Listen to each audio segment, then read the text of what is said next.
Osmosis Blue Copper Serum. It's minty and it plumps. Today I'm going to try the Erborian Glow Cream for a primer. And I don't want to use my hands. I know which brush I want to use. I want to use the Smith 157. This is a duo fiber brush. It is brand new in the Sculpting series. Look at this. It has a square ferrule. So it's really densely packed. It has an angled head. It can be used for creams, liquids, powders. I'm going to use it for my Erborian primer today. Illuminating dewy effect. Glow cream helps to brighten, beautify, and moisturize while helping to smooth the skin. Gives your skin a luminous and ultra radiant glow effect. It's an excellent makeup base. You can use it by itself, it says, and it'll just smooth and glow your skin. Today, I thought we'd do something a little bit different. I mean, I'm doing a get ready with me. How different is that, right? But I thought we would talk about the things that I do differently because of YouTube and the things that I've learned from doing YouTube. Laying down some Charlotte Tilbury Magic Foundation in some of the spots where I usually like it a little bit more matte, like over my gluten spots here. I want to keep it a little bit more matte before I go in with the Hollywood Flawless Filter, which I'm pretty sure I'm going to do. So I'm just going to use the foundation by itself on my forehead. So let's talk about first some of the things that I do different because of YouTube. One thing I do different is I do my makeup in a different order than I normally used to. Like right now I'm doing my foundation first. And I did that, I think, on my last Get Ready With Me. A lot of times on YouTube you see people doing their eyes first and then their foundation. And I have always done my foundation first until I started YouTube. And then, you know, in some ways you think you got to be like everybody else, or you think you can't do it different because it'll confuse people. And so a lot of times here on YouTube, I have done my eyes first before my foundation. And, you know, just because you think you got to, or because you don't want to confuse people. But traditionally, I have always done my foundation first because I feel like it gives me a better idea of what the frame of my face looks like before I put the eye products on, so that I can kind of see more what I want to do.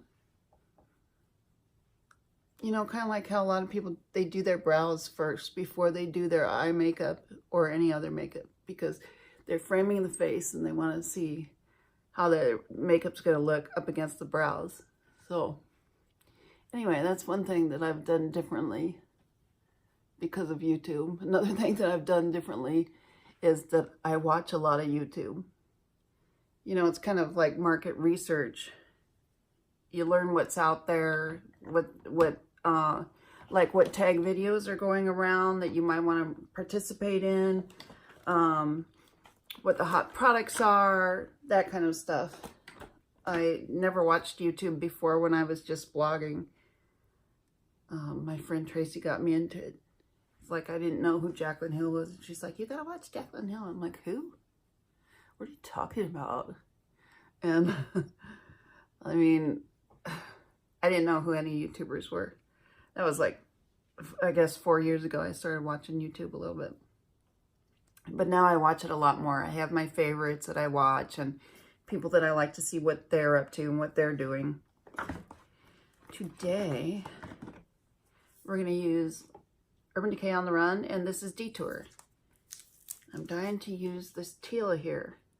So that's mostly what I'm going to focus on. I'm going to use some Confidential in the crease and maybe blow it out a little bit with Escape. In addition to the order of application, I'm using my Smith 232.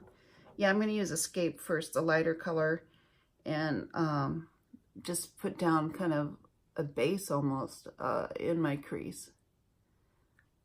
In addition to the order of application, I started doing different because of YouTube. I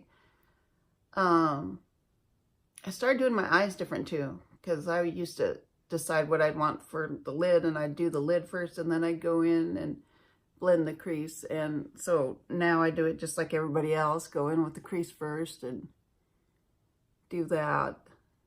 So, you know, YouTube's taught me some different skills and different ways to apply things, and I've taken those as my way, because now that's what you see me do almost 100% of the time. Now I'm going to take the 230 and I'm going to put, no, I think I'm going to stick with the 232, and I'm going to put a little bit of this Detour here on top of that, but maybe not quite as blown out. Anyway, one of the things that I never did until I started YouTube was a winged liner. You believe that? I just never did, because I just felt like I had such huge eye space, a lot of real estate between my lid and my brow, and I just thought that it would just really, I thought I'd look like a hoe. That it would really draw attention to my eyes and I'd look like a hoe. So I never did. This was back before my eyelids fell and everything. I just never did. I just thought it wasn't for me. It wasn't the look I wanted. I wanted this natural beachy vibe thing, you know, or whatever you want to call it. Farrah Fawcett look, I don't know. Just this natural thing. So I never used liners. I think I'd done a wing liner one time, I think, before that. On myself anyway. I just didn't think that I could pull it off. Now I love it. I just feel almost naked without it, but you'll see me without it a lot. Now I'm going to go in with some of this Confidential. I'm going to put a little bit darker in the edges, corners. Just a little bit. Another thing that I never did until I started doing YouTube was wear lashes regularly. I mean, I was sort of scared of them in a way. But I think with lashes, a lot of it depends on finding your style, your brand. And when I started working with Mosquito, I just, oh my gosh, that changed my whole lash game. Their lashes are so easy to put on, and their glue is outstanding. It's not all gooey and icky like Duo. I mean, Duo, I know it's an industry standard, but it is gooey and icky and leaves a mess when you take off your lashes. I don't know, man. Mosquito changed my life, man. They changed my game. Totally forgot my primer again because I started talking and gabbing. That was something that never happened to me before YouTube. I always had my primer on.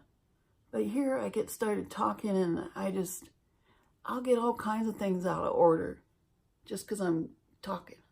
Now we're going to go in, and we're going to go in with this beautiful plunge. We're going to plunge hard on this one. Yes. And take a big brush, W23 from Esum. We're going to smush that into that brush. We're going to get it in there really good because we don't want fallout, so we're going to smush it in there. Smush, smush, smush. Another thing I never did before YouTube is I never used under eye concealer. Part of that is because there just wasn't good ones that weren't super drying. I had tried a couple. It just felt like they'd always dry out my under eye and make it look worse than it did already. Which, you know, it's kind of wrinkly already. I didn't need any help looking more wrinkly. So I just always skipped that until I started YouTube. But then when I started doing YouTube regularly, they had come out with several really good under eye concealers that don't always, you know, crease up and make you look like you're the Crypt Keeper. Right now I'm using Tarte Creaseless Cream Concealer. I don't have it on yet, but I will put it on.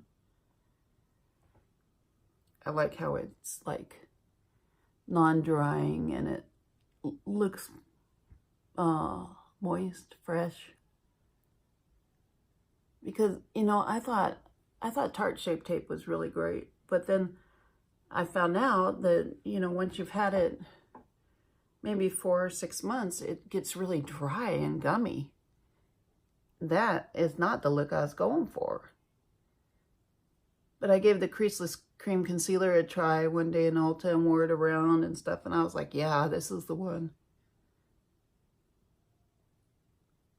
I also like the Kat Von D Tattoo Concealer, but I like the Tarte Creaseless Cream a little bit more.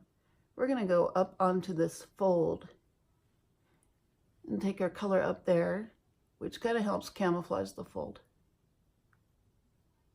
I want to blend it out some, so I'm going to use Escape here and blend it out. Another thing I never did was curl my hair like this.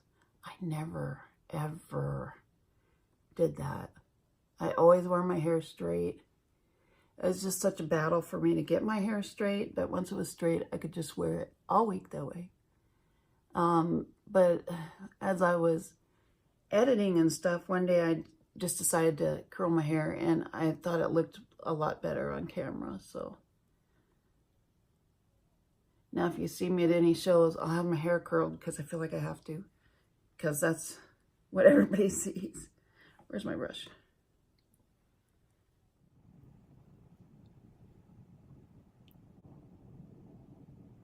Now I'm going to take some switchback and I'm going to put it as a highlight. Oh, I've put some setting spray on my finger. Put it as a highlight in the middle. Another thing that I do is sometimes I'll do, well, just about most of the time, do my makeup based on what I think you guys want to see or what I think you can relate to, more so maybe than what I feel like doing. Like sometimes I want to do some crazy thing like today, and I just think, oh, maybe you guys will find that not relatable, or you know, or maybe that's boring to you, or because I really don't know yet if you like to see colorful stuff, or if you like to see everyday office stuff, if you like to see a blend of both. So a lot of times I sit down, I think I'm going to do one thing, and I sort of second guess myself about what you might want to see, and then I end up doing a different thing based on my interpretation of what I think you might want. And I don't know. Neither of us win that way, right? But a lot of times I'll do my application based on what I think that others want to see. And I never used to do that before, ever. I just do what I want. Let us put some Escape down on the bottom. Oh, let's put our concealer on first. I think I'm going to have to replace that concealer pretty soon because it's getting a little gummy. It's getting concealer on the outer threads. I mean, that's gross. I don't want it to leak all over. But on the whole, I really like this concealer. But it is starting to get drier. And I've had it about 7 or 8 months, which in concealer land, I don't know. Maybe it's time. Maybe that's what they intend. I don't know. Okay, now let's take some Escape and let's run it. This is my Stilazzi Pencil liner, smudger. I always say liner and I always mean smudger. Whatever, it works.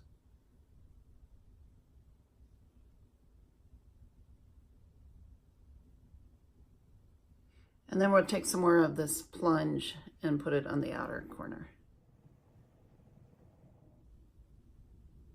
I want to put some of the switchback kind of in the middle under my iris. Let's see if we can pop that. I want to use a flat brush for that. I guess I should explain that. I want a little bit more area of coverage for that. And I don't want to roll the brush around. So. Here's my old trusty dusty MAC 246. Used to think it was the best brush ever. Okay, off the grid. We're going to put that under the brow. And it was the best brush ever. And then the 217 came along, and that was the best brush ever. But it had some issues. Like all the bristles always break because they don't use the best parts of the goat. They use the not best parts of the goat. But then Smith came along and rescued us. Thank goodness. I got so sick of those bristles breaking all the time. I love this color.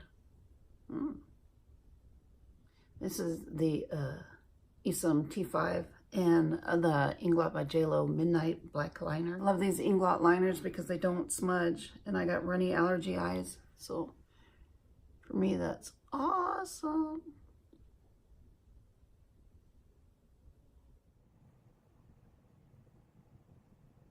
So for blush, I'm going to use the Pink Champagne Pixi GlowCake. I'm going to use it as blush and as bronzer. And while I do that, I wanted to tell you a couple things that I learned from doing YouTube. One thing I learned is that you don't always get to use your stuff because you're always busy doing YouTube and there's always something new or a different look. And so you want to keep it fresh, so you're using different things all the time. So you don't use your stuff as much, I think, you know, in a variety of ways as you would if you weren't doing YouTube or if you're blogging. Another thing is that I learned that I'm extremely judgmental, and it's not towards other YouTubers, it's towards myself. I have never had such a hard time with myself as I have doing YouTube, because when you're watching yourself on YouTube, for me, it's like, oh my gosh, why do I make that face? Oh my gosh, why do I say, oh my gosh? Oh my gosh, why do I do that? Why do I sit that way? How come my hair never cooperates? You know, oh, my nose is so busted up. Nobody's ever going to watch me. I need a nose job. You know, I never had that much of a problem with how I looked, but now doing YouTube, it was very hard for me the first year in editing my videos because I had to sit and watch myself for hours at a time. And I got super annoyed with how I talk. Like, I'm a slow talker, I guess. Is this even? I'm a slow talker. It used to really annoy me when Sarah Palin was running with John McCain, and she would talk that funky way she talks. Like she's got some funky accent, and I'd be like, Alaskans don't have an accent. I was born and raised there too. I lived there all my life till a couple years ago. But she'd get up on stage and she'd have this funky little twisted Southern Midwestern accent. It just annoyed me to death. And then I started hearing the way I talk on YouTube, and I'm like, I have an accent. I have an accent. Do I have an accent? I don't know. I hear an accent sometimes and I don't like it because Alaskans don't have accents. At least I didn't think they did.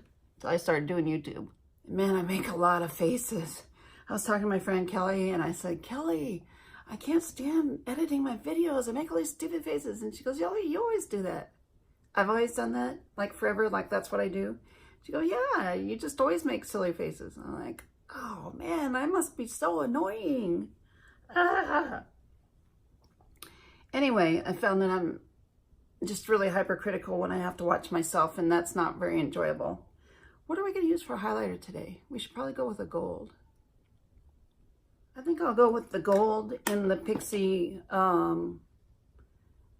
Gilded Bear GlowCake. There's nothing I could do about any of that judgment except just get over it so that I could get my job done. Because honestly, I spent so much time hating how I sounded and how I looked and stuff that I wasn't getting enough done. So I thought, well, you just got to let it go so you can get some stuff done. I also learned that size doesn't matter. I mean, yeah, if you want to go to all the events and stuff, size matters about whether you'll be invited to all the brand events or not. It's all about size. It's also about where you live. If you're not living in LA, you don't have a lot of hope there. But size really doesn't matter, because if you're sitting and doing YouTube, chances are it's fulfilling to you in some sort of way, and that's important. And also, you might only have 2 people watching you, but those 2 people are watching you, and that's important. Those are 2 souls, 2 living beings who want to see what you have to say, or they want to see how you apply your makeup, and I think that's really important. And I've felt really bonded to you guys, to my viewers, and You know, I thank you for being there. And I just think of you when I'm filming. That's why I've been surprised it's been so much easier to sit in a room and talk to myself than I thought it would be, because I think of you guys when I do it. And I know that you're out there. And if there's only 2, or there's only 10, or there's 120, I mean, size really doesn't matter. I'm connecting with someone, and that is important. That's something that you shouldn't take for granted in this world. It's rare to connect with people, and I don't know, it's just a blessing to me. So to me, my opinion is size doesn't matter. And one other thing that I've learned about myself in doing YouTube, I don't always do this, but you know, sometimes I like to if the color is right. I don't know. It's very fun. Anyway, I found that I like to teach, and I didn't know that about myself before. I mean, I really didn't know that about myself. It never occurred to me I'd enjoy teaching anything. I like teaching makeup. I like doing makeup. I like doing other people's makeup. Although I haven't done anybody else's makeup since I moved to Arizona. But I like it. I mean, let me tell you, you do somebody else's makeup, that is so fulfilling. It is more fulfilling than doing your own makeup or shopping for makeup or anything. It's just, you're passing along this kind of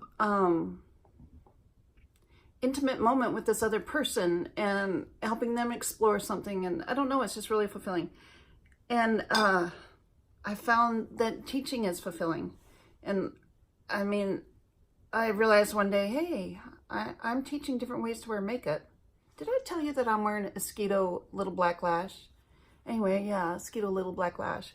These lashes really had it, and I shouldn't have used them another time, but I did.